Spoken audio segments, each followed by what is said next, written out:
Hi, welcome to pink square Tamil. குழந்தைங்கள்லேருந்து பெரியவங்க வரைக்கும் எல்லாருக்கும் உகந்த ஸ்நாக்ஸ் அப்படின்னா பாதாமை சொல்லலாம். ஒரு நாளைக்கு 8லேருந்து 15 பாதாம் வரைக்கும் எடுத்துக்கலாம். பாதாமில் என்னென்ன சத்துக்கள் இருக்குது அப்படின்னு தெரிஞ்சுக்கலாம். Vitamin E, magnesium, omega 3, calcium, protein, அந்த மாதிரி நிறைய சத்துக்கள் இருக்குது. இதில் இருக்க சத்துக்கள் எல்லாம் முழுமையாக நமக்கு கிடைக்கணும் அப்படின்னா பாதாமை நைட்டு தண்ணியில் ஊற வச்சு அடுத்த நாள் காலையில் தோலோடு மென்று சாப்பிடணும். அப்படி சாப்பிட்றதுனால இது ரொம்ப ஈஸியாக டைஜஸ்ட் ஆகி அதில் இருக்க மொத்த சத்துக்களும் நம்ம உடம்புக்கு கிடைக்கும். பாதாமை தினசரி சாப்பிட்டா என்னென்ன பலன்கள் அப்படின்னு நம்ம பார்க்கலாம். ஃபஸ்ட்டு உடல் எடையை குறைக்கிறதுக்கு இது ரொம்ப ஹெல்ப்ஃபுல்லாக இருக்கும். பாதாமில் நிறைய கேலரிஸ் இருந்தாலும் இதில் இருக்க ஃபைபர், ப்ரோட்டீன், ஹெல்தி ஃபேட்ஸ் நம்ம வயிறை ஃபுல்லாக ஃபீல் பண்ண வச்சு நம்மளை ரொம்ப கம்மியாக சாப்பிட வைக்கும். அதனால நம்மளோட உடல் எடை குறையுது அப்படின்னு ரீசெண்ட் ரிசர்ச்சஸில் ப்ரூவ் பண்ணியிருக்காங்க. அது மட்டும் இல்லாமல் இதில் இருக்க விட்டமின் பி நம்ம மெட்டபாலிசத்தை இன்க்ரீஸ் பண்ணும். அதனாலே உடல் எடை குறைய சான்சஸ் இருக்குது. அடுத்தது பிரெயின் ஆக்டிவிட்டியை பூஸ்ட் பண்ண ரொம்ப ஹெல்ப்ஃபுல்லாக இருக்கும். இதில் இருக்க அமினோ ஆசிட்ஸும் ஆயில்ஸும் பிரெயினை ஹெல்த்தியாக மெயின்டைன் பண்ணி கான்சன்ட்ரேஷனை இம்ப்ரூவ் பண்ணும்.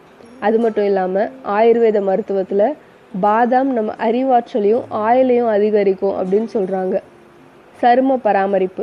பாதாமில் விட்டமின் இ அதிகமாக இருக்குது. இதுதான் இருக்கிறதுலே மோஸ்ட் பவர்ஃபுல் ஆன்டி ஆக்சிடென்ட். இது ஸ்கின்னை சாஃப்டாகவும் சுருக்கங்கள் இல்லாமலும் பாதுகாக்கும்.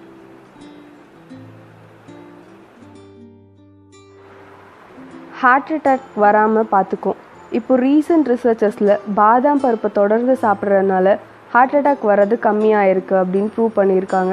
அது மட்டும் இல்லாமல் பிளட்டில் இருக்க கொலஸ்ட்ராலை கம்மியும் பண்ணும். அடுத்து ஆஸ்டியோபோரோசிஸ்ன்றது எலும்போட திக்னஸ் கம்மியாயிட்டே இருக்கும். அதனால் எலும்பு ரொம்ப ஈஸியாக உடையிற சான்சஸ் அதிகமாக இருக்குது. பாதாமில் கால்சியம் இருக்கனால அது எலும்புகளை அடர்த்தியாக்கி எலும்பு முறிவுகளை தவிர்க்கவும் ரொம்ப யூஸ்ஃபுல்லாக இருக்கும்.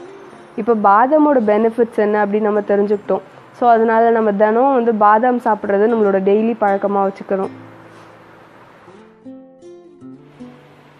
இந்த வீடியோ உங்களுக்கு பயனுள்ளதாக இருக்குன்னு நான் நம்புகிறேன். இந்த மாதிரி இன்னும் நிறைய இன்ஃபர்மேட்டிவ் வீடியோஸ் வந்துக்கிட்டே இருக்குது. ஸோ மறக்காமல் பிங்க் ஸ்கொயர் தமிழுக்கு சப்ஸ்கிரைப் பண்ணுங்கள். தேங்க்ஸ் ஃபார் வாட்சிங். பாய்.